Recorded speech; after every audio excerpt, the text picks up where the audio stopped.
Good morning everybody. Real number start किए थे, उसी का टॉपिक से दूसरा टॉपिक से फंडामेंटल थ्योरम ऑफ अरिथमेटिक, इसी चैप्टर का पार्ट है। ये आप पहले से क्लासिक 7 से बना रहे हैं।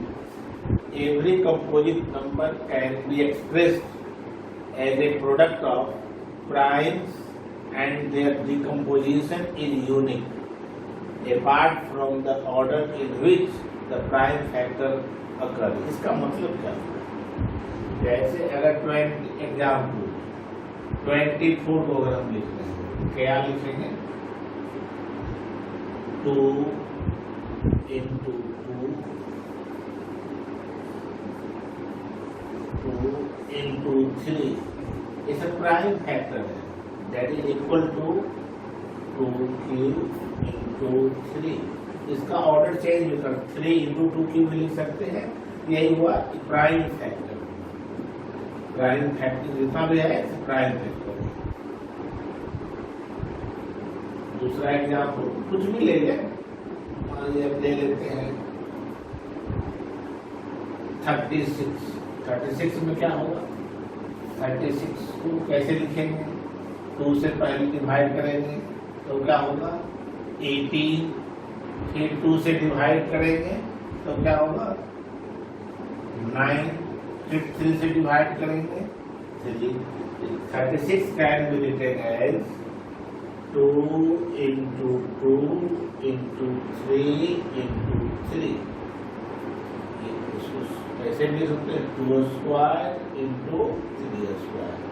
तो ऐसे भी ऑर्डर चेंज भी कर सकते हैं, 3 स्क्वायर into 2 स्क्वायर। ये हुआ इसका प्राइम फैक्टर। तो एवरी ये कंपोजिट नंबर है। एक छोटा क्वेश्चन है, right the smallest composite number. Smallest composite number क्या होगा?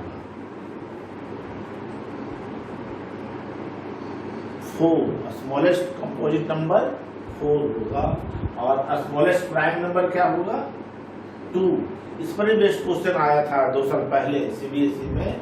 Find the HCF of a smallest composite number and a smallest prime number।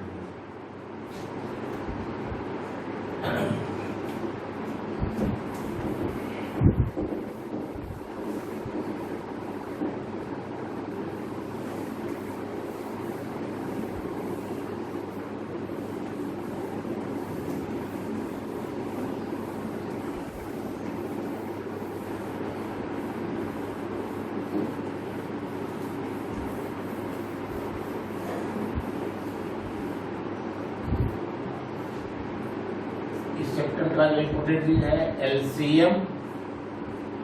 LCM into HCF is equal to product of 2 numbers.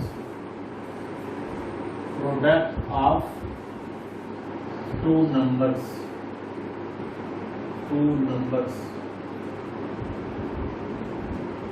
बहुत important है। इस पर base बराबर question आता है, और जब 1 नंबर का भी आता है, 2 नंबर का भी आता है। लेकिन पहले आप सब टर्म समझा दें। जैसे क्वेश्चन दिए, find LCM and HCF of 45 and 105। Simple question.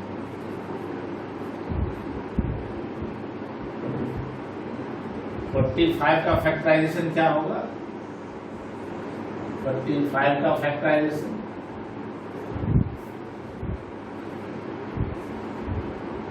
पहले 3 से होगा 15, फिर 3 से 5। इसको क्या लिख सकते हैं? 45 को 3 into 3 into 5। कोई भी फैक्टर फिर ब्रेक नहीं होना चाहिए। 3 into 3 into 5। 105 क्या लिखेंगे? 105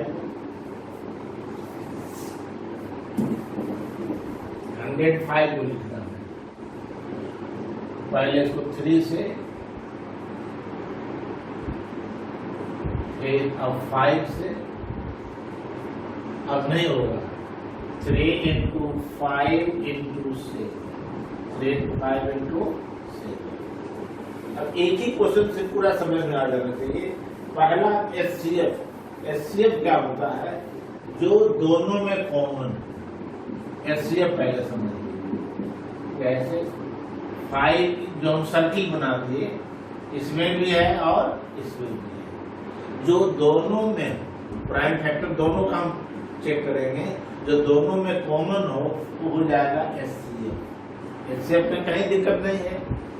एलसीएम जब लिखना हो तब क्या करेंगे, पहले जो कॉमन है उसको लिख दिए, उसके बाद जो भी बचा है दोनों का सबको लिख डालिए।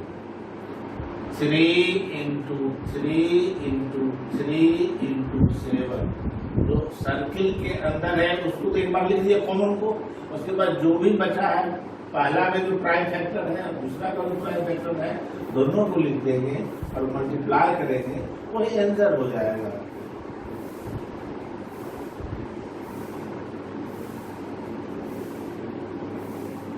और 45 और इनको 21,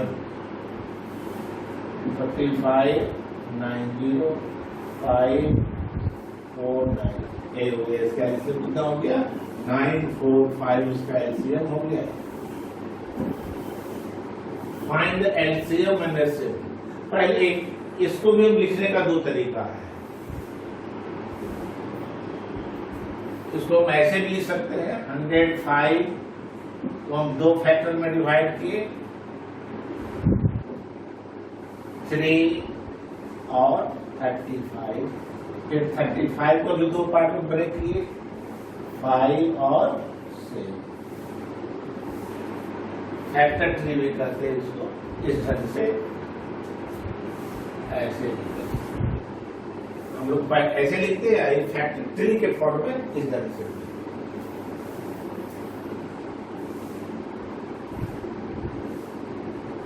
अब दूसरा क्वेश्चन, अगर 3 फैक्टर हो तब क्या?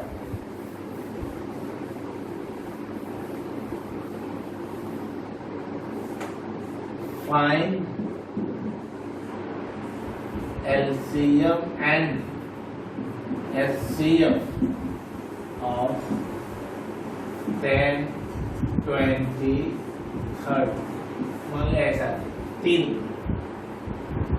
10 का प्राइम फैक्टर क्या होगा, 10 इक्वल टू 2 into 5। 20 का क्या होगा,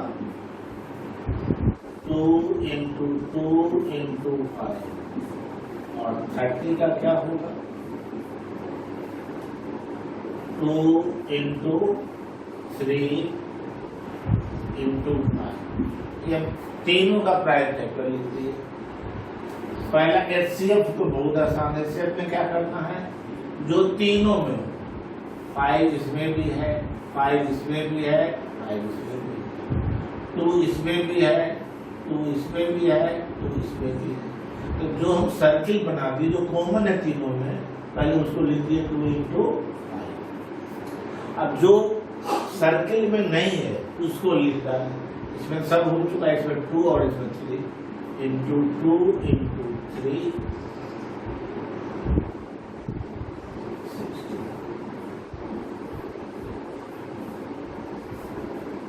अब इसी का दूसरा फॉर्म क्या हो सकता है,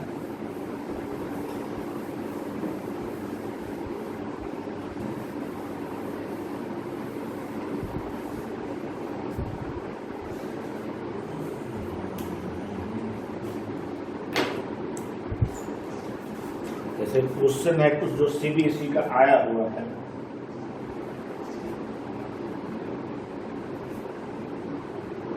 क्वेश्चन है फाइंड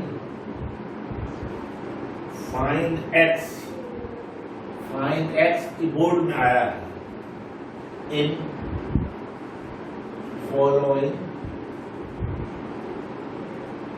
फैक्टर 3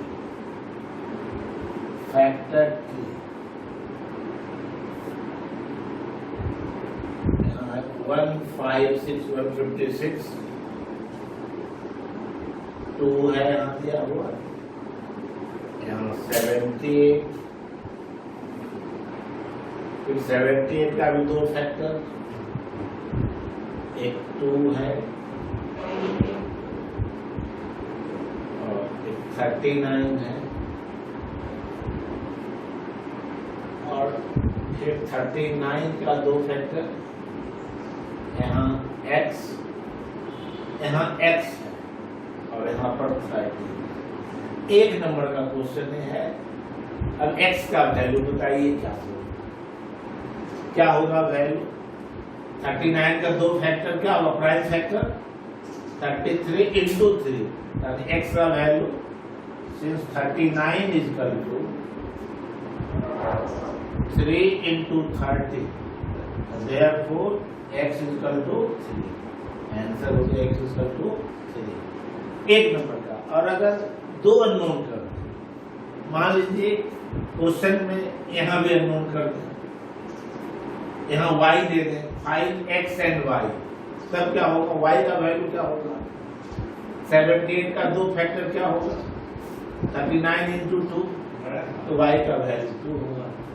दूसरा क्वेश्चन क्या हो गया, find x and y, find x and y, यहाँ y दिया, तो 78 is equal to 2 into 39, therefore y is equal to, तो एक अननोन 2 अननोन नहीं पूछ सकता है। और या कुछ भी नहीं है, यहाँ पर अननोन दे दे तो सबको मल्टीप्लाई करते चले जाएंगे, लास्ट में इसको लिख देंगे।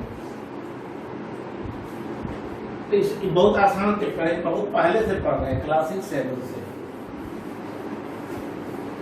एलसीएम एचसीएफ पढ़ी, बेस्ट क्वेश्चन है।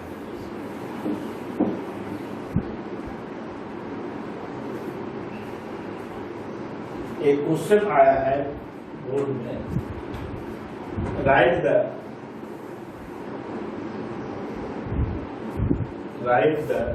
HCF of the smallest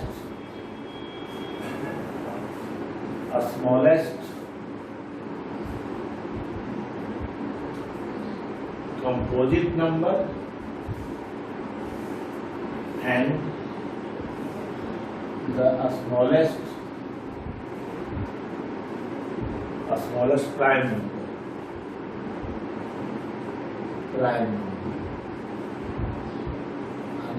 smallest composite number क्या होता है, अरे हमको क्या फाइंड करना है, एचसीएफ ऑफ किसका, स्मॉलेस्ट कंपोजिट नंबर क्या होगा 4, स्मॉलेस्ट प्राइम नंबर क्या होगा 2, इस दोनों का एचसीएफ क्या होगा 2 होगा। सिंपल है, एक नंबर का question.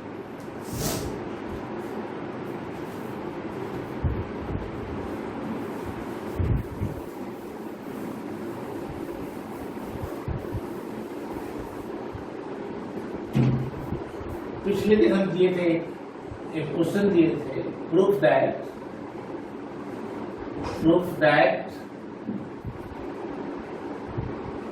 Product of 3 consecutive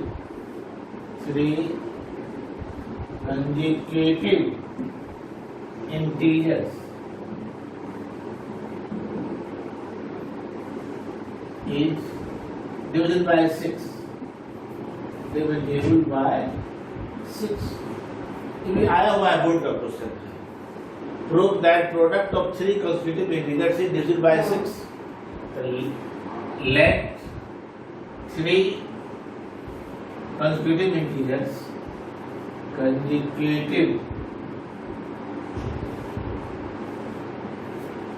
integers are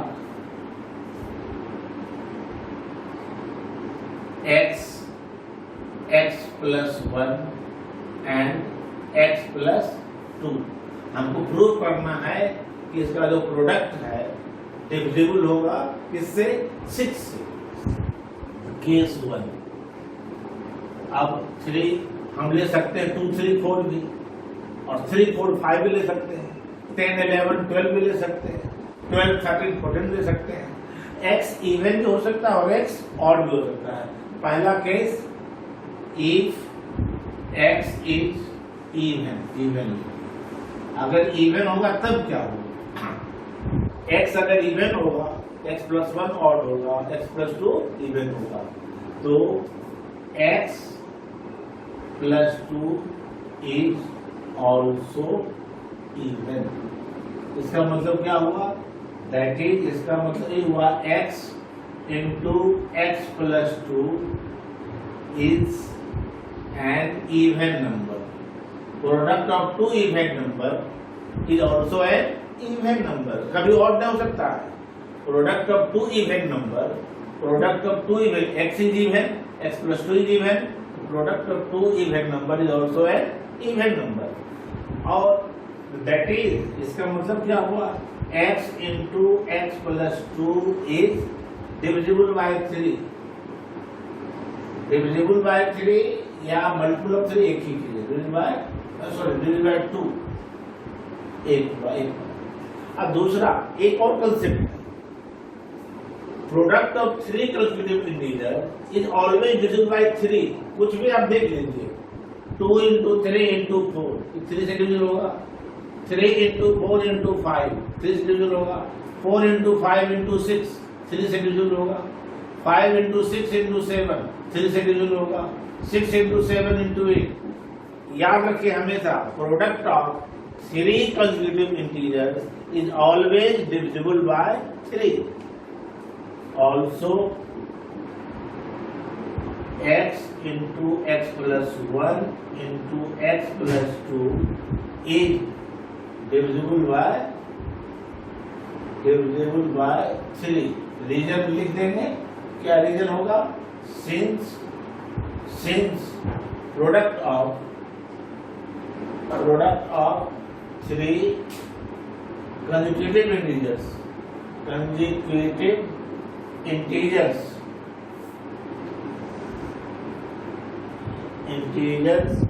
is divided by 6, so divided by 3।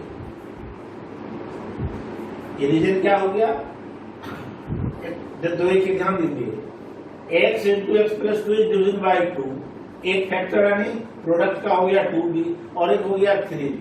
From first and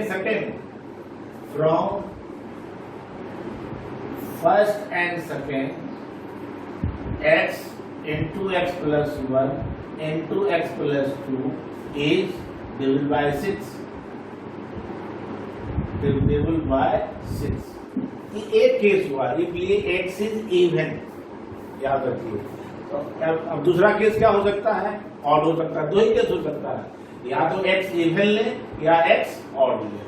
तो क्या रीजन हुआ, x into x plus 2 is even और x into x plus 2 is division bye 2, एक हो गया, एक फैक्टर 2 हो गया। और दूसरा, product of 3 consecutive integer is always divisible by 3। एक कंसेप्ट लगाए, तो 2 से भी डिविजिबल है, 3 से भी डिविजिबल है, और इसका मतलब 6 से डिविजिबल।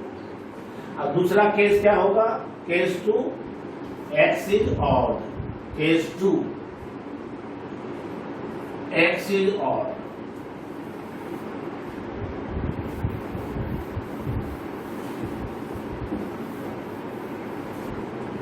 ऑड में क्या होगा, x इज ऑड, तो x is odd, therefore x plus 1 is even. ध्यान दीजिए, अगर इसको हम 3 मानेंगे तो 3 प्लस 1 4 हो जाएगा। तो therefore x into x plus 1 is an even number,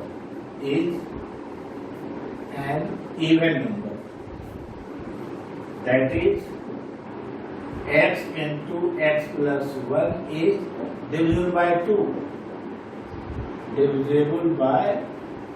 एक पार्ट हुआ। और दूसरा पार्ट क्या हो गया, also x into x plus 1 into x plus 2 product of 3 consecutive integer is divisible by 3, हो गया दूसरा। From first and second x into x plus 1 into x plus 2 is divisible bye 6। हो गया। बहुत अच्छा क्वेश्चन है, आया हुआ है बोर्ड पर। और एक क्वेश्चन और दिए थे,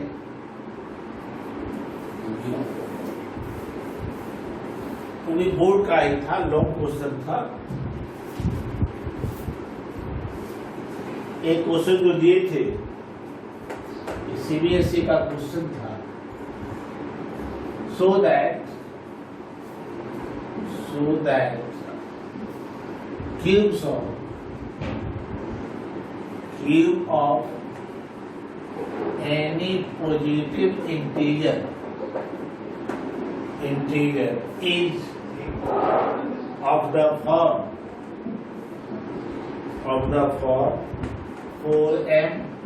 4m plus 1 or 4m plus 3 for some integer m। ऐसा हजारों क्वेश्चन बन सकता है। अब कंसेप्ट क्लियर होना चाहिए। अगर किसी भी इंटीजर को 4 से डिवाइड करेंगे तो रिमाइंडर क्या क्या हो सकता है, 0, 1, 2 और 3।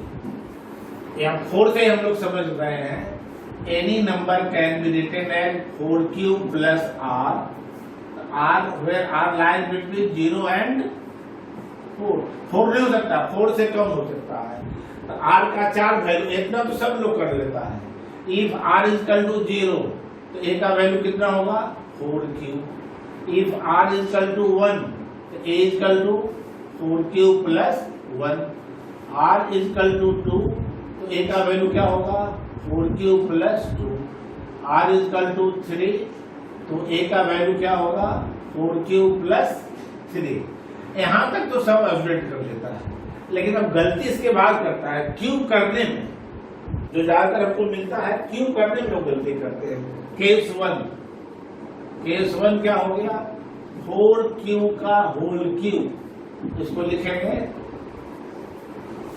64 cube equal to 4 into 16 cube, that is equal to 4m। इसको 4m लिख सकते हैं जहां पर m का value equal to 4m, where m equal to 16 cube. एक केस हो। केस 2 इसका क्यूब करेंगे तो 4 क्यूब प्लस 1 का होल क्यूब। अब गलती कहां होता है, a plus b whole cube is not equal to a cube plus b cube. क्या रखिए, कभी ऐसा नहीं होता है। a plus b whole cube क्या होता है, a plus b whole cube is equal to a cube plus 3a square b plus 3ab square plus b cube. 4 term होगा, a का पावर घटते जाता है, b का पावर बढ़ते जाता है।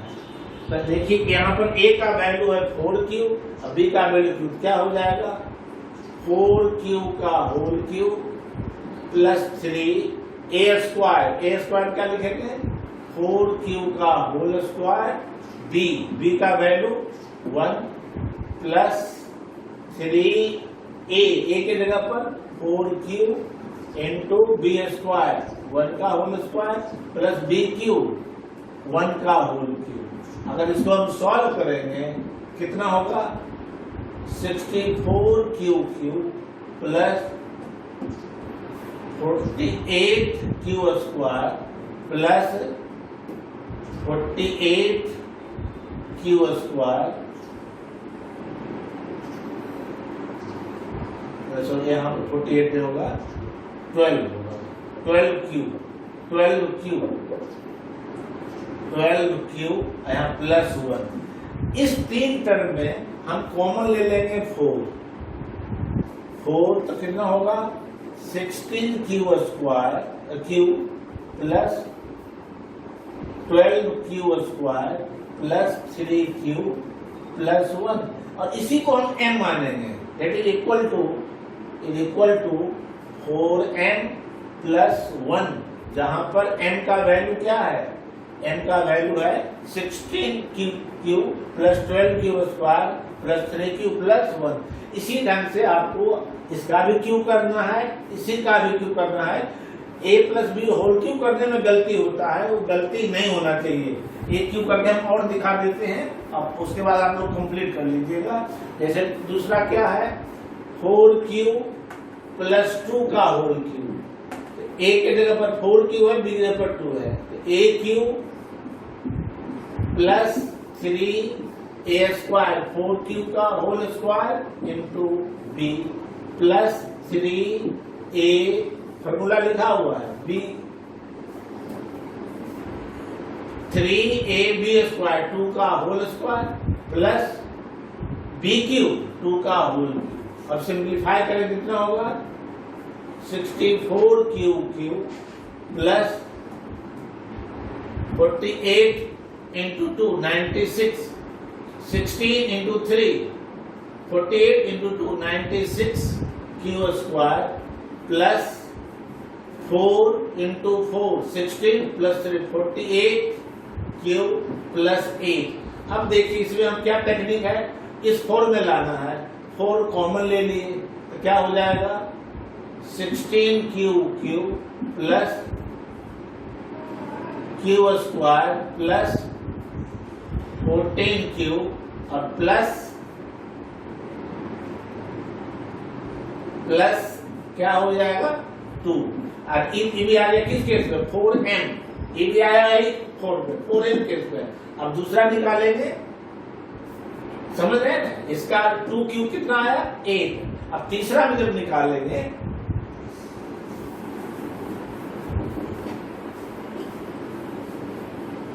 अब एक केस और बचा है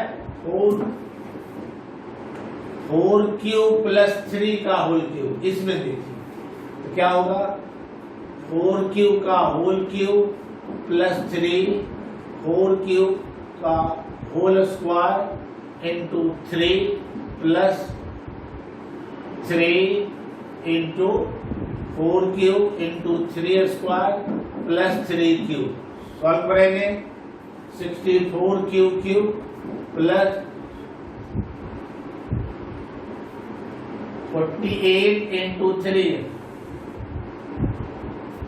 144q स्क्वायर प्लस ये कितना हो गया 12 इंटू 9 108q प्लस 27। देखिए इसमें क्या होगा, अगर हम 4 कॉमन लेते हैं, 4 अगर कॉमन लेंगे तो 16q plus q square plus